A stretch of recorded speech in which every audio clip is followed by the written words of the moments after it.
வரவும் போறவங்க ஏறி அடிச்சுட்டு போறது தமிழ்நாடு மொட்டை.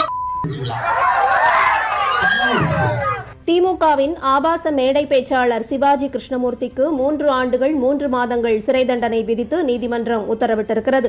கடந்த 2023ஆம் ஆண்டு கொடுங்கையூரில் நடைபெற்ற பொதுக்கூட்டத்தில் ஆளுநர் திரு RN ரவி மற்றும் நடிகை குஷ்பு குறித்து அவதூறாக பேசிய வழக்கில் தற்போது சிறை தண்டனை வழங்கியிருக்கிறது நீதிமன்றம். வாயை திறந்தாலே ஆபாசமும் அவதூறும் மட்டுமே பேசும் சிவாஜி கிருஷ்ணமூர்த்தி போன்ற நபர்களை கட்சிக்குள் சேர்த்து ஊக்குவித்து வளர்க்கும் திமுக கடந்த சில மாதங்களாகவே தொடர்ச்சியாக சட்ட ரீதியான தோல்விகளையும் சிக்கல்களையும் சந்தித்து வருகிறது. என்ன செய்தாலும் திருந்தாத திமுக கூட்டம் தண்டனையிலிருந்து எப்படியாவது தப்பிக்கும் என்றாலும் மக்களின் எதிர்ப்பிலிருந்து தப்பிக்க முடியாது என்கிறார்கள் சமூக ஆர்வலர்கள்.